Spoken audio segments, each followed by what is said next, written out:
Originally I was up for a different part, and they got me to read for Williams in the audition, and as things progressed, sort of a week later I got the call saying they want you to play Williams. So for me I was just sort of ecstatic, being my first film. You know, I've not done tiny bits of TV. For me this was sort of a really big deal. You know, I was really nervous about it, didn't know what to expect. And then sort of there we were in Huddersfield in the snow. I'd say probably about 6 weeks after.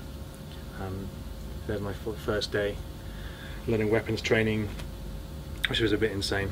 We had this crazy little guy who looked like Bilbo Baggins. He wouldn't like to meet on the street.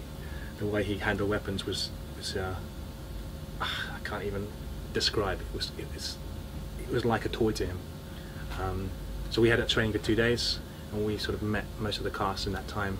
And then 3 days after that, we were straight in on set, day one, and shooting. In terms of the character, it was, for me, I didn't want him to be too utterly nerdy. Being an engineer, I still wanted him to have an edge. Being a mercenary, so it was trying to find that balance with that.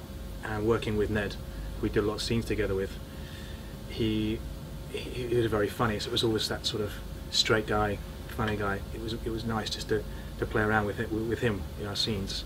That was one of my sort of highlights, really. It was just really nice just to bounce off him, and someone who's so experienced as well. You learned a lot very quickly. Yeah, because it's quite a good. It was a nice dynamic between the two, wasn't it? I suppose because there was this sort of, you know, he's a sort of in terms of the film a sort of that stronger character, and you're sort of trying to tread the line, which I know exactly what you're saying in terms of. You sort of be feeding him so he can progress the story. It was just really just a massive pleasure, you know. And he, like I said, because he was so experienced, he talked to me all the time, knowing that I had the experience I had. It just made me relax and feel free and be brave with things on the set. So working with Billy was incredible. He just feeds you an idea, and then that just grows and grows and grows, and he allows you to develop that. So for me, we did have time to play around on set, and if he wasn't happy, he'd just sort of say something, and then it'd take off in a different direction until we were happy.